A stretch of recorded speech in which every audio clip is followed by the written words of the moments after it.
तो पिछले पिछले ट्यूटोरियल में हमने ये देखा कि हम इस लेआउट को कैसे यूज़ करेंगे, क्या इसके अंदर टूल्स है और कैसे हम उसे यूज़ कर सकते हैं। आप इस पार्ट में देखेंगे कि हम उन टूल्स का इस्तेमाल अपनी इलस्ट्रेशन बनाने में कैसे करेंगे। जो हम फोटोसिंथेसिस का प्रोसेस बनाने वाले हैं उसमें हम इन टूल्स की मदद से कैसे अपना काम आगे बढ़ाएंगे। तो इस पार्ट में हम सनफ्लावर के लिए, मतलब जो हमारा इलस्ट्रेशन है, जो हमारा फोटोसिंथेसिस का प्रोसेस है, उसके लिए एक फ्लावर बनाएंगे। तो फ्लावर बनाने के लिए हम सबसे पहले एक काम करेंगे, जैसे कि हमने पिछले सेशन में बोला कि फाइल को सेव कर दीजिए। तो हम सबसे पहले अब अपने लिए एक फाइल की सेव लोकेशन बना देते हैं। तो सबसे पहले जाइए, लेफ्ट को टॉप कॉर्नर पे आपको दिखेगा फाइल ऑप्शन। फाइल पे अगर आप क्लिक करेंगे तो आपको कुछ चीज़ें नीचे खुल के मिल जाएंगी। तो आप इनमें सेव का ऑप्शन को चुनिए और एक लोकेशन आपको मिल जाएगा। ये पूछेगा कि आपको कहाँ फाइल सेव करनी है। तो मैं यहाँ पे अपना फाइल का नाम लिख लेता हूँ कि हम करने वाले हैं सनफ्लावर वाला। तो फोटोसिंथेसिस चुन लेते हैं, फोटोसिंथेसिस लिख लीजिए नाम और इसको टिफ फॉर्मेट में सेव कर दीजिए। टिफ फॉर्मेट में अगर आप सेव करेंगे तो जितनी आप लेयर्स पे काम की करेंगे तो वो लेयर्स आपकी वैसे की वैसे ही सेव होंगी। तो टिफ फॉर्मेट सेलेक्ट करा हुआ है हमने, यहाँ पहले ऑटोमेटिक टिफ सेलेक्ट हो रखा है। तो आप सेव पे क्लिक करेंगे तो ये अब एक सेव लोकेशन बन गई है। अब आप हर ये कीजिए कि आप हर थोड़े टाइम बाद आप कंट्रोल एस कीबोर्ड में प्रेस कीजिए या फाइल में जाके सेव बटन को क्लिक करते रहिए, ताकि आपका काम हर उसमें अपडेट होता रहे, सेव होता रहे, ताकि जब आपका सिस्टम बंद हो या कुछ प्रॉब्लम है तो आपका काम ज़ीरो पे ना जाए, आपका कुछ प्रोग्रेस बचा होगा। तो आप करेंगे अब ये कि इन लेयर्स को अपने हिसाब से यूज़ करेंगे। तो सबसे पहले हम एक नई लेयर ले लेते हैं, उसमें हम फ्लावर का एक पार्ट बनाएंगे। तो नई लेयर के लिए आप या तो प्लस बटन दबा सकते हैं या तो आप इन तीन डंडियों में जाके सबसे पहला ऑप्शन हमारा है न्यू लेयर, इसे क्लिक करके खोल के देख सकते हैं। अब जब आप इसे बना देंगे तो अब आपको इसे रीनेम कर देना है। रीनेम करना हमारा प्रोसेस का बहुत ज़रूरी पार्ट होता है, क्योंकि अगर आपके पास अभी तो हमारे पास सिर्फ दो लेयर है, अगर आपके पास बहुत सारी लेयर है तो आपको पहचानने में कोई चीज़ और किसी चीज़ को आपको डिलीट करना है तो आप कैसे पहचानेंगे कि वो उस लेयर पे है। तो आप एक अपने ज़रूरत के लिए लेयर्स को रीनेम ज़रूर कर दें ताकि हमें कोई प्रॉब्लम ना हो। तो रीनेम करने के लिए हम उन्हीं तीन बटनों पे जाएंगे और रीनेम का ऑप्शन आपको डुप्लीकेट के नीचे मिल जाएगा। तो रीनेम पे क्लिक करेंगे और आपको एक नया डायलॉग बॉक्स दिखाई देगा जहाँ पे नेम लेयर और उसको लेयर 2 लिखा हुआ है। हम इसे सेलेक्ट करेंगे और बैक स्पेस, कीबोर्ड में बैक स्पेस बटन दबाएंगे और फ्लावर टाइप कर देंगे अपने कीबोर्ड से और ओके बटन दबा देंगे। अब हम इस पार्ट में इस लेयर पे हम फ्लावर ड्रॉ करने वाले हैं। तो फ्लावर ड्रॉ करने के लिए सबसे पहले हमें कैनवस को सेट कर देते हैं। तो कैनवस सेट करने के लिए हमने ये टूल बताया आपको, ये टूल आप इस्तेमाल करके सेट कर सकते हैं। सेंटर पे लेके आइए, जूम के लिए आप स्क्रॉल का इस्तेमाल कर सकते हैं और कैंसिल बटन पे प्रेस कर दीजिए। अब आप इसे इस कोने पे रख दीजिए और ये हमारा कुछ होगा प्रोसेस खत्म। तो अब हम ड्राइंग का काम अपना स्टार्ट करते हैं। तो जैसे कि मैंने आपको बताया, ये आपका पेंसिल है, ये आपका टूल बार है। इस टूल बार में मैंने आपको एक टूल बताया था सिमेट्री। अब देखते हैं वो सिमेट्री है कहाँ, असल में उसको कैसे यूज़ कर सकते हैं। तो आप अगर राइट साइड से देखेंगे तो 1 2 3 4 5 6 7 8वां जो टूल है ये सिमेट्री टूल है।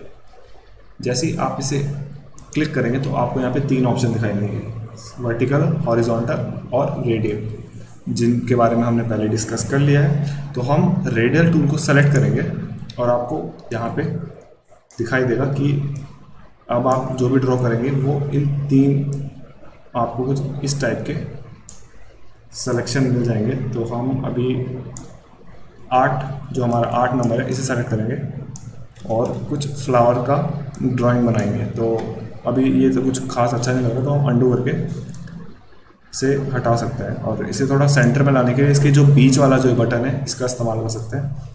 और अब हम कुछ ड्रॉ करेंगे, इस टाइप का हम फ्री हैंडेड ड्रॉ कर सकते हैं। अगर आपको ऐसे फ्री हैंड ड्रॉ करने में प्रॉब्लम हो रही है, आपकी लाइन ऐसे क्रिस्पी बन रही है, मतलब आपको ऐसे झिलझिल आपकी लाइन में ऐसे वेव से आ रही है हल्की हल्की छोटी छोटी, तो आप इसका स्टेडी स्ट्रोक टूल जिसके हम बात करिए इसको एक्टिवेट कीजिए और अब आप ड्रॉ करेंगे, कंट्रोल सेट कर लेते हैं, तो आपको बहुत ज़्यादा स्मूथ लाइन मिलेगी देखने को, जो हमारी पत्तियों में ऑब्वियसली होती है। आप एक काम, अगर आपको कुछ नहीं आ रहा है तो आप वीडियो को पीछे जाके वापस से देख सकते हैं। तो अगर आप किस स्टेप पे अटक गए या कुछ हो गया, आपको कहीं पे कोई टूल नहीं दिख रहा है, तो आप वीडियो के पीछे जाके हमारा जहाँ जहाँ पे हम गए हैं वहाँ पे आप देख सकते हैं। तो अभी हम अंडू कर लेते हैं और अब हम कलर चूज़ कर लेते हैं। ये बहुत ज़रूरी है कि हम कलर उन टाइप के कलर चूज़ करें जो असल में हमें दिखाई देखने को मिलता है। तो कलर चूज़ करने के लिए हम कोपिक लाइब्रेरी का इस्तेमाल करेंगे।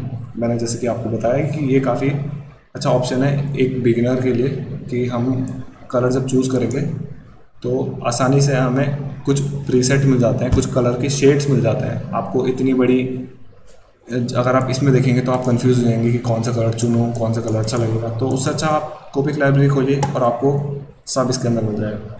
तो अब हम एक फ्लावर बनाने वाले हैं, तो हम येलो फ्लावर बनाते हैं। उसके लिए आप एक येलो कलर चूज़ कर दीजिए। मैं कुछ ये येलो चूज़ कर लेता हूँ या ऑरेंज कर लेता है, हल्का सा ऑरेंज येलो, कुछ ये येलो यूज़, कुछ भी एक येलो कलर चूज़ कीजिए आप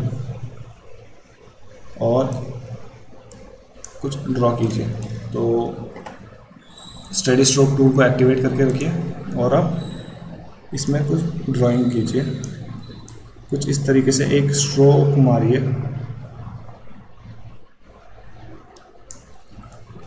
और देख सकते हैं आप, ये हमारा कुछ स्ट्रोक सा बन गया। अब हमें ठीक लग रहा है तो हम इसे ऐसे ही रहने देंगे। हमें अभी बेसिक सा स्ट्रक्चर बनाना है ताकि हमारा पहला सेशन है तो कुछ ज़्यादा हार्ड ना हो जाए। तो डिसेलेक्ट करने के लिए हम इस बटन पे वापस क्लिक करेंगे तो ये डिसेलेक्ट हो जाएगा। अब हम जो हमें ये शेप मिला है इसके अंदर कलर भर देंगे। कलर भरने के लिए हमने आपको बताया है फ्लड फिल टूल।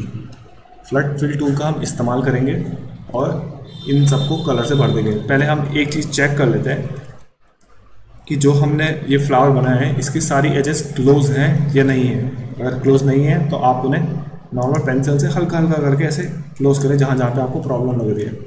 तो वो पूरे क्लोज हो जाए तो कलर ये फ्लड फिल टूल का इस्तेमाल करें और इस तरीके से इन्हें भर दें। देख सकते हैं आप कि हमारा फ्लावर का पत्तियाँ जो हम पंखुड़ियाँ जो फ्लावर की हैं वो तैयार हो गई हैं। अब हमें चाहिए इसका सेंटर वाले पार्ट को बनाने के लिए एक नई लेयर। तो हम सेंटर पार्ट को जब बनाएंगे तो एक हम चाहते हैं कि एक नई लेयर बने ताकि हमारा काम अरेंज करने में हमें कोई प्रॉब्लम ना हो।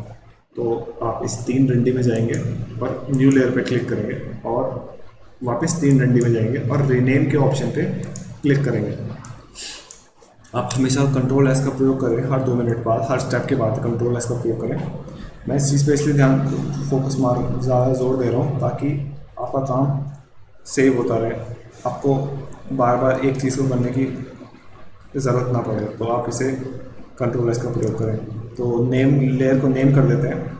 इसको हम लिख लेंगे फ्लावर सेंटर पार्ट।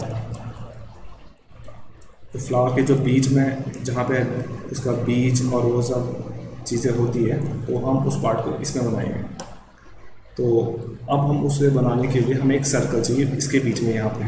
तो उसके लिए हम यहाँ से एक टूल का इस्तेमाल करेंगे, एलिप्स टूल।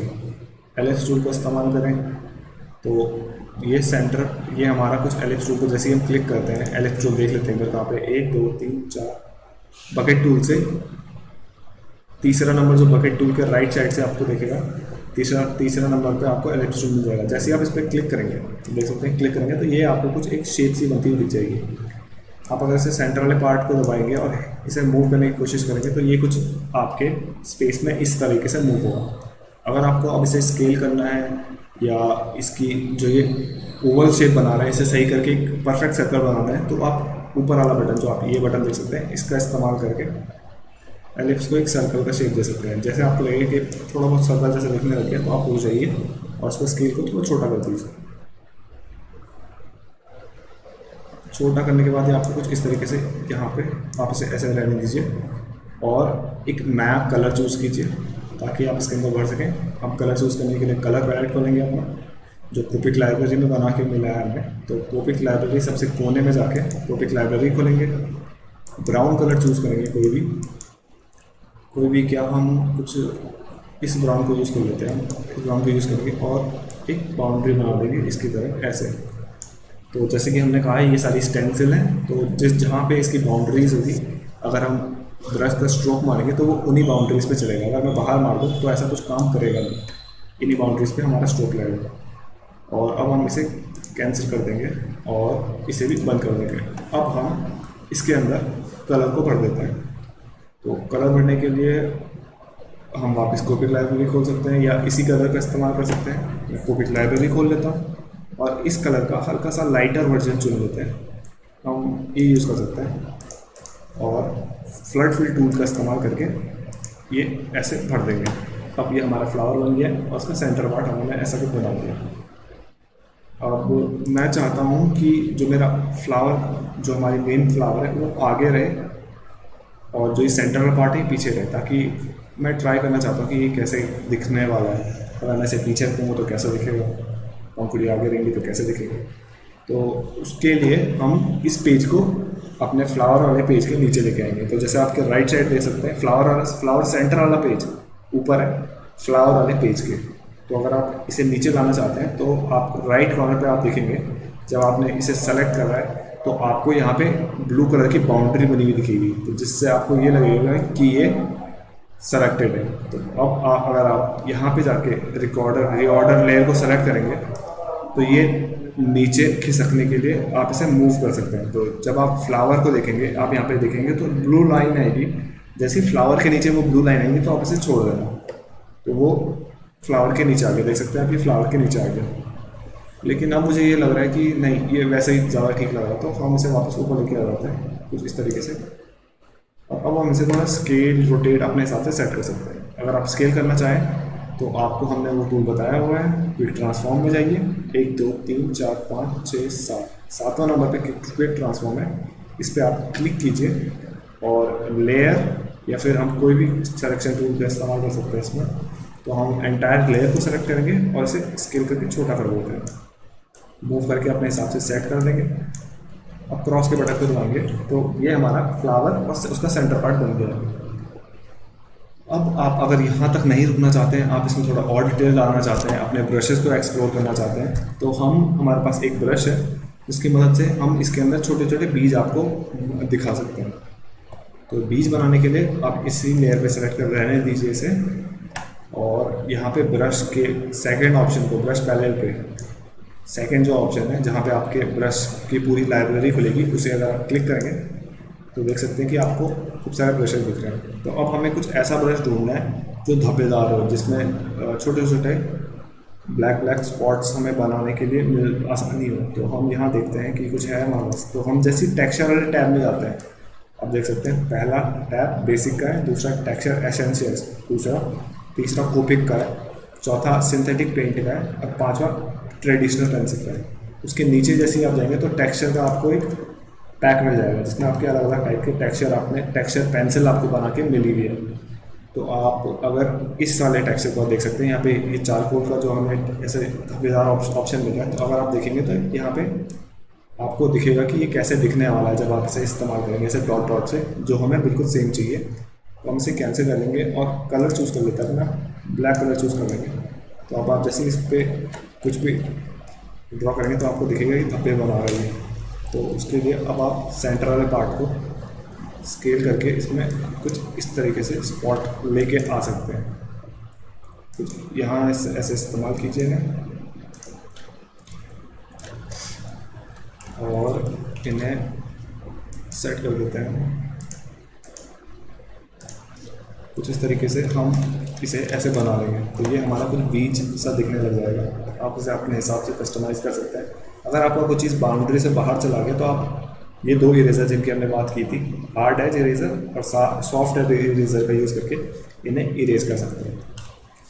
तो इस पार्ट में हमने बनाया फ्लावर और उसका सेंटर वाला पार्ट। अगले पार्ट में हम ये देखेंगे कि हम इसमें से अब रूट सिस्टम और ग्राउंड को कैसे बनाते हैं।